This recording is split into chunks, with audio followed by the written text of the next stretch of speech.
Hello and welcome to another episode of the e-commerce coffee break podcast. Today we want to talk about what business need to know about the evolution of e-commerce in 2024. To dive into this topic, I have Jayesh Mori with me. He's the CEO of Exparrow.com. He has over 15 years of experience in scaling software platform and businesses, and under his visionary leadership, Exparrow has become the go-to solution for global brands trusted to deliver high-performing, personalized, and intelligent e-commerce experience. So we have a lot to cover here. Let's welcome Jayesh to the show. Hi, how are you today? I'm good. Thanks for having me, Klaus. Yeah, you're welcome. Let's dive right into it. Talking about what's coming up, the evolution of e-commerce. So before we go into the evolution, I want to go a little bit back in the past. You're doing this for a very long time. Give a bit of a background where e-commerce is coming from, where it has gone through before we go into the future of the evolution of e-commerce. Absolutely. I always love this question because, and this is a not like industrial revolution. This is a decades and decades long journey, but in a few short decades, I think the industry has made tremendous progress. So if you but go a little bit back in time, I think 1990s, right? That's when the rubber started hitting the road with Amazon launching their experience, eBay coming up with auction-based e-commerce in 1991. And then, dot-com boom, it started driving a lot more experience-driven commerce on web.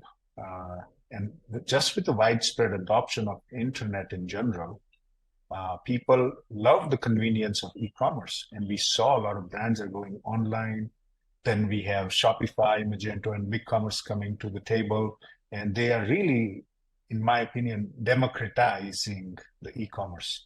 They made the power of day-to-day e-commerce capabilities available to all the brands, even growing small businesses. That's when I think we started seeing the explosion in the market.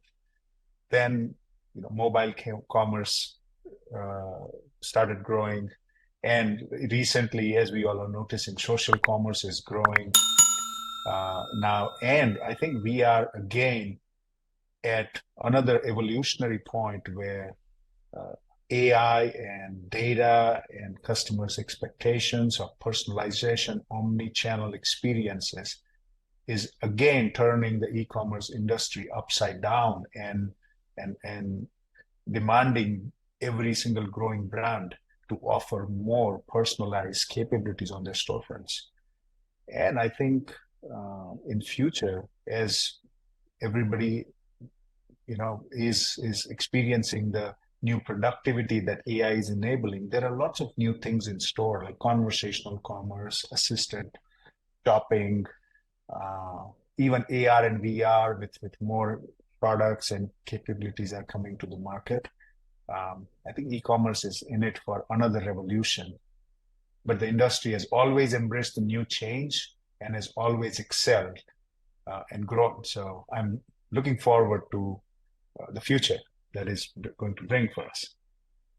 Yeah, I think it has been a long journey, and it shows me also how old I am, because you said it started in the 1990s, and I remember these times fondly, and it's just a very long time ago.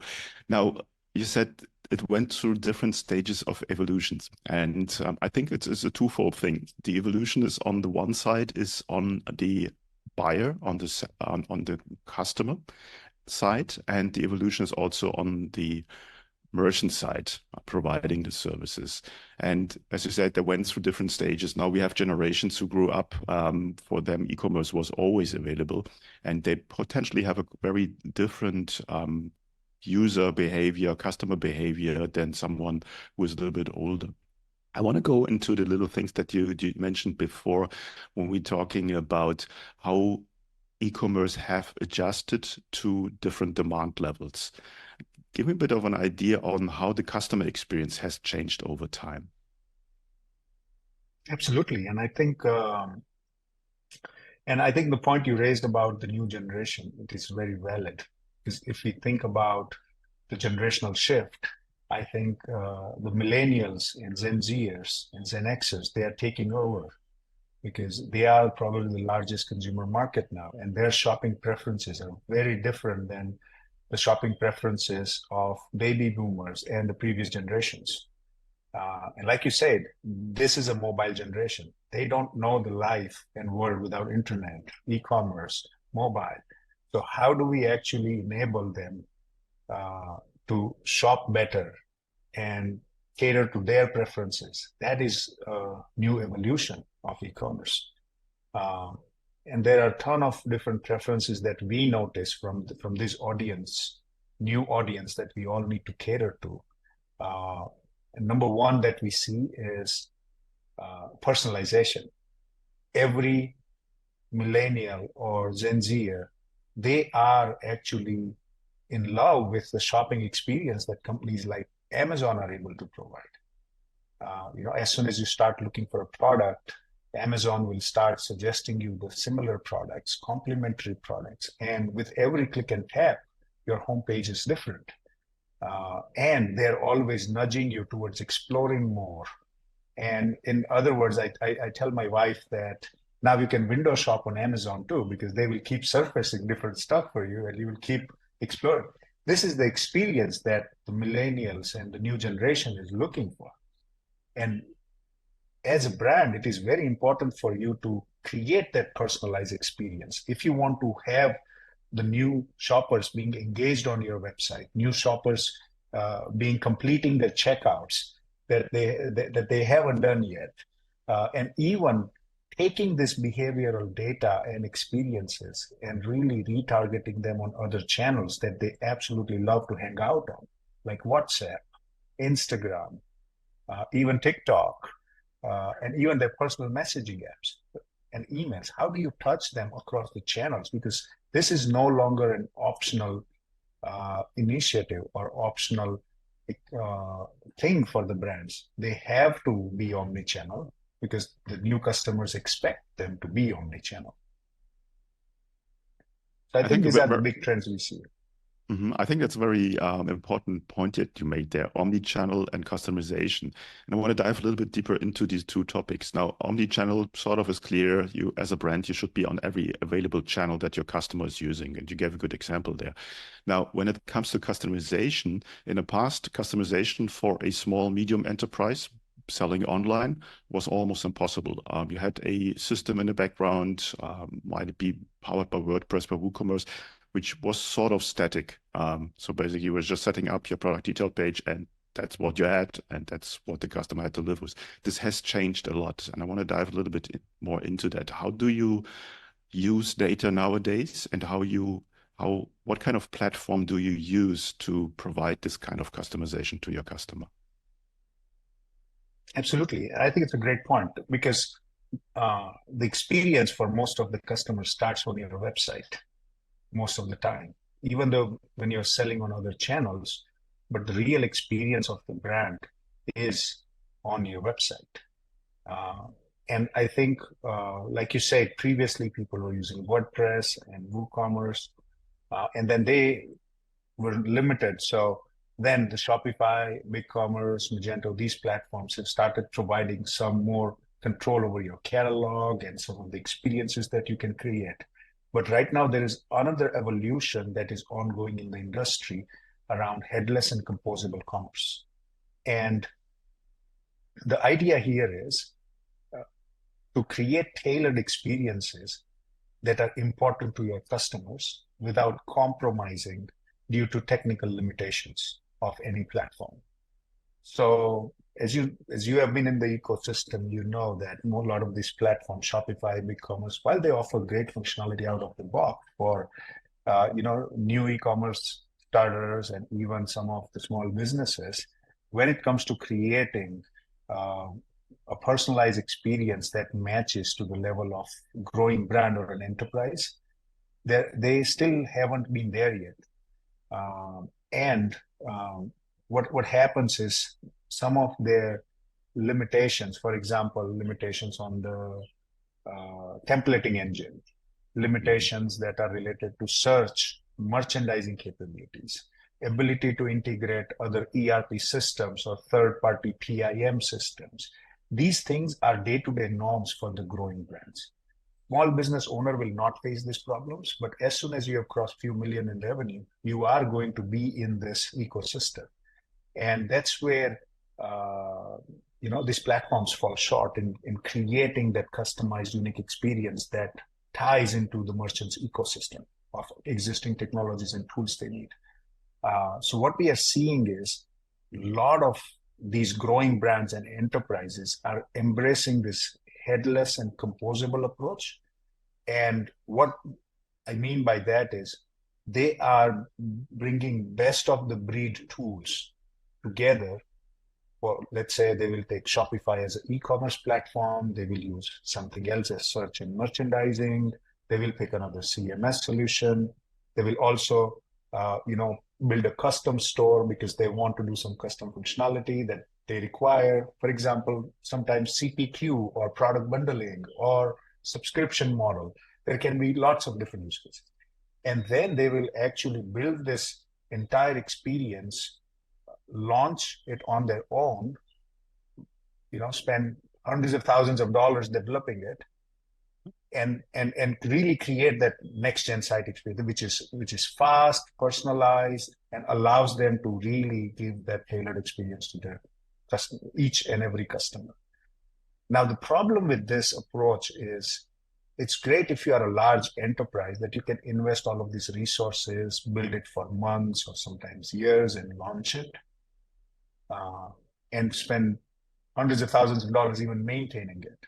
But for smaller and growing brands, this is not a case, because most of the companies that you see in e-commerce market, even though they might be doing $300-400 million in revenue as a company, this is what we see every day. They don't have a massive marketing team. They don't have a massive development team. So how do you actually enable these brands to create tailored experiences using this new headless and composable trend and architectures, but still don't break their bank and don't make it hard for them that they have to actually become a dev shop versus becoming the best merchant in their industry? That's where we see a lot of innovations are happening as well. Not just our platform, but other platforms are also innovating this direction. And it's a huge trend. I think a very important thing that you mentioned there is you don't want to become an IT company, because if you have a product that you want to sell, that's what you want to focus on. And development, as you said, development can be very complex, very time consuming, is very expensive, so you don't want to do this. I understand you at Expero.com offers a solution for that. Give me a bit of an idea what you do and what kind of experience the merchant will have with Expero. Absolutely.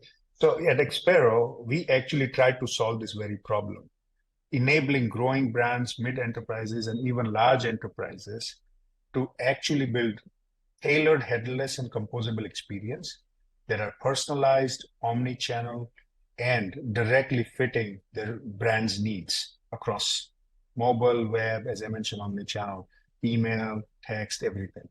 So as a product package, we offer these merchants a turnkey solution if they want to go headless, if they want to build content-rich sites with better AI-powered search, AI-powered personalization, and leveraging all of their customer interactions data to create hyper-targeted experiences across other channels as well, all in one platform.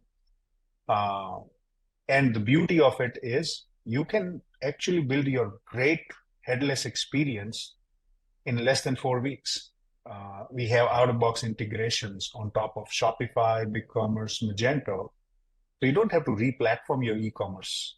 You can just start leveraging Expero with our out-of-box integrations with these platforms, and few clicks, 10 minutes, your data syncs, and you will start seeing your new headless site.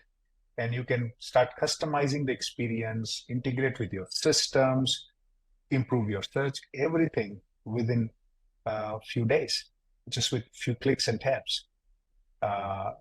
And you don't need large IT team to build this theme or to continue to grow your feature set.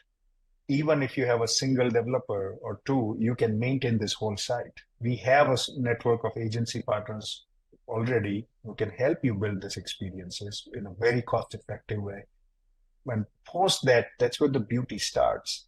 Once your experience is built, maintaining it does not require any technical resources, which is a huge departure from current headless approaches.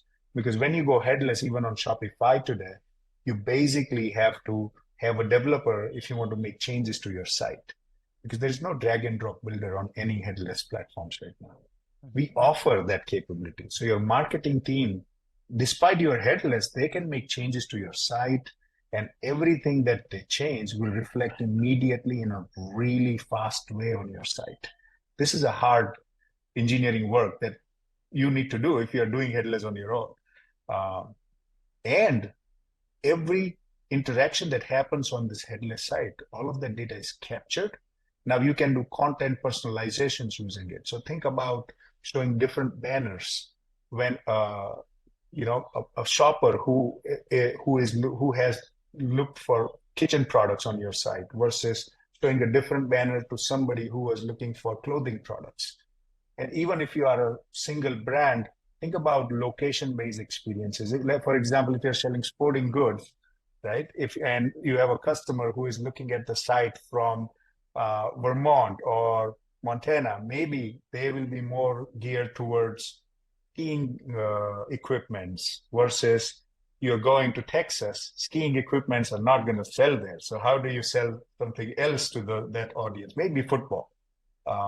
And this personalizations can happen in minutes. Think about tailoring products as well. Search, all of these components. Right now we have to stitch together, but in this platform, everything is given within one go. So you spend less money, less time, and even you can focus on your growth versus focusing on the technology behind it. Mm-hmm. Tell me, who's your perfect customer? When do customers come to you, and what kind of platforms do they have in the background that they want to see integrated to go headless?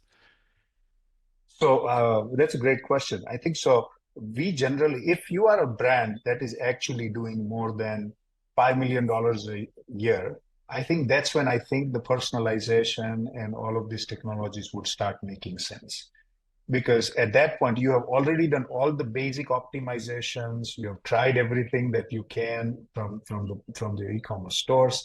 And now it's time that you are thinking about what is next driver for the growth for a brand. That's where our technology like Expero can be super, super powerful. We have customers ranging from, like I said, 5 million plus in revenue, all the way to hundreds of millions of dollars in revenue using the platform for the exact same reason. And then from the platform perspective, we generally see customers using Shopify, BigCommerce, Magento, and even some other e-commerce platforms like Commerce Tool, SAP, Salesforce, leveraging platform like Expero. Okay, so I like the idea that you can stay with the platform, the backend that you already use, and then still take advantage of headless. Now, when it comes to headless, I think one of the biggest things beside of being customization is also speed. Speed is in everyone's mind, and speed is a huge contribution. The faster your website is, the higher are your conversion rates. Can you give me some examples of customers of yours where you have seen a huge difference going headless? Oh yeah, absolutely. Almost every single customer we work with, they are going through this experience. So we were actually working with large jewelry company from US. And before Expero, they were really struggling with the speed and performance of your site. And because of that reason, they were also losing sales. And since they migrated to Expero, their speed has improved by 12x. And that's like a massive improvement, because think about the jewelry company, the images, videos, all of these assets are very high quality because you have to create that luxury experience. But despite all of that, we were able to give them 12x improvement. And the site on the desktop is loading in less than a second. And it's also has got really solid performance on mobile as well, where it is also loading in second and half, which is super, super powerful. especially when you have large number of customers in this industry segment coming from mobile. And they've seen a massive surge in their page use traffic. Even Google started showing them better love because the experience is better now. And they are also seeing real impact on their revenue. Just within first year, they have posted really solid revenue growth, average order growth. Not that we can attribute everything to just speed, but it always helps. Even Shopify, Google, all of them have done these studies where they're saying, I think something like if 1%, 1 second improvement in your load time on mobile can actually result in 27% improvement in your conversion. And we see it live with this diamond example that I gave you. We have other brand. They are actually selling tools, hardware tools online, but they have a very similar experience. We were able to give them 4x boost on their speed, and that boost has resulted in better customer experience. The engagement is higher. Immediately within a month, they see higher engagement on the site. They are seeing that their mobile customers are actually doing more, checking out more products than what they were doing before. And they've started seeing better order flow just from the month of the launch. So there's definitely a big speed aspect that is ongoing in the market. Many merchants we talk to, many customers we work with, speed is always one of their big concerns as well. Mm-hmm. Now, I think speed specifically with shortening attention times is very important, and it has such a huge impact. And I think the example that you gave there was you save 1 second and your conversion rate just goes through the roof is a good example of that. Now, I want to talk a little bit about the onboarding process. What kind of homework does a merchant have to do before they can get started with Xpero? Absolutely. I think the basic homework that the merchant should do, in my opinion, is really understand the need, whether they need to go headless or not. And there are a few symptoms that you would see as a merchant. For example, you will see that you want to create this tailored experience or some customized features that you're not able to do in Shopify or BigCommerce or whatever platform you're using right now. You always find yourself trying to fit the square peg in round hole, and it just takes dev effort and a lot of apps and extensions. At that point, you have outgrown the UI capability of the platform. So are you having any of the limitations that are blocking you or restricting you from creating that best experience that you want to deliver to your customers? Are you needing to integrate a lot of different systems in the background too? And this you will see in B2B space as well, and in the space where some B2B brands are leveraging PIM systems and ERP systems. Do you happen to find yourself in that land? And if you happen to have needs for integration, are you able to do that with your current platform? Because most probably the answer would be not to the fullest extent the way we need it. The third, obviously, the biggest factor is, do we need improvement in our page speed? And can it actually help us improve our conversion or average order value? Because it's always a choice whether you need it or not need it. Sometimes it's nice to have, sometimes it's must have, depending on the industry. And mobile experience, do you have a lot of customers on mobile? Because optimizing mobile is hard, it's not easy. So if you have a lot of customers on mobile, you absolutely want to look at it. On top of that, do you want to offer personalized experiences, better search that is like Google and Amazon experience, where it really understand the context of what customer is looking for, and really using all of this data to automatically personalize web experiences, and using this data to drive other channel experiences as well. If you find yourself in any of these needs or areas, Xpero is the platform that can help. Mm-hmm. So once you have identified the need, other preparation steps are all you need to have is your e-commerce platform ready to go, and then you need to have idea about what your new experience should look like, and then we can help you along with our partners really design that new experience with the help of Xpero in a matter of weeks. Okay, that just answered my question on how long it will take to get up and running with this system.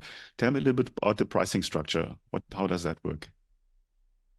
So Expero, actually, we have a platform licensing cost, but it is based on what modules you want to leverage from the platform. If you just want the headless CMS, then there's a smaller price. But if you want CMS plus search plus personalization, there's a different price. But we really kind of make it easy for the merchants to pick and choose what they need to improve their experience. There's a fee for these modules. And there's also a usage cost. These fees are based on usage. The only reason we put it on the usage base is because that also incentivizes us to make sure that the merchants are growing on the platform and we grow with them. But compared to the large providers or enterprise scale providers that you see in this space, or on the other end, stitching everything together, all of these tools yourself, you will always find Expero's ROI is tremendously high and way more worth it because it's all one-stop shop integrated. All you have to do is start using it. Mm-hmm. No, I think there's a huge advantage there. You come to a system that is proven, that is tested, that is working. Starting from scratch and developing something for your company, yeah, that's sort of a two-sided sword. So I would always scratch my head before I go in that direction. Before we come to the end of the coffee break today, is there anything that you want to share with our listeners that we haven't covered yet? I think we covered everything good. I think so. One thought I have is around, the AI influence of AI and personalization that I think a lot of merchants needs to take in account as they are trying to grow their brand. We talked about the changing generation, but how will you actually start infusing AI into your store experience? And whether it's search, whether it's products that you are surfacing to the customers, or even whether it's you leveraging the data to understand customer behaviors on the store and using that behavioral insights, empowering other experiences on the store or maybe on other channels too. If you don't have a strategy to do this now, or you're not thinking about this, then it is going to actually become a hurdle for you and continue to grow. So I think it's super, super important that we keep this AI-based personalization in mind as we all are trying to grow our e-commerce businesses. Yeah, I think AI will be probably the biggest benefit of going into the future for a marketer, for a developer to speed up things, and also, most importantly, to deliver a better customer experience. I think AI should be on everyone's list. Yeah, where can people find out more about you guys? So they can definitely visit expero.com and check out our offering, plus reach out to us. I'm on LinkedIn. They can directly reach out to me. I'm /Jayesh Mori. Or you can just drop me an email as well, jayesh@expero.com. We always love to hear from merchants, and share our stories or listen to what interesting things they are doing. So we're all ears from any channel. Okay. I will put the links in the show notes, then you're just one click away. Yeah, I think it was a great overview of the evolution and what's coming. And I think we are looking into bright times, specifically with the help of AI and headless e-commerce. And I think if you have a store out there that is growing fast, then there is only one thing you need to do. You need to look into headless to be able to compete in the market. Thanks so much for your time today. Thanks, Klaus. Appreciate it. Hey, Klaus here. Thank you for tuning in to another episode. Before we wrap things up, I've got a couple of important points to share. Firstly, if you have enjoyed today's episode and want to support the show, here's a simple way to do it. Help me out with that algorithm magic by liking, commenting, and subscribing on your favorite podcast app. And if you're feeling extra generous, leaving a rating would be great. Your support helps me bringing more impactful guests on the show, and it makes it easier for others to discover the podcast. Secondly, I want to talk about to all your business owners out there. Here's a question. Are you tired of juggling everything in your business while struggling with your marketing tasks? Fed up with hit and miss experiences of hiring freelancers or agencies that don't quite get your vision? but perhaps you're not ready to commit to a full-time in-house marketer just yet. Well, I've got a solution for you. Introducing our fractional marketing team. My team and I provide top-notch experienced marketing professionals to become an extension of your business. Not only will they save you up to 50% on cost compared to traditional hires, but they also take care of all this time-consuming, repetitive and complex marketing tasks that have been holding you back. And this way you can concentrate on what truly matters, the core of your business. To learn more about how we can help you to scale up your online sales with a fractional team member, head over to our website, smart-ecommerce-marketing.com, or reach out to me directly and I'll get you the details. You will find the links in the show notes. Thanks for being a part of our podcast community, and remember, your support means the world to me. Until next time, see you then.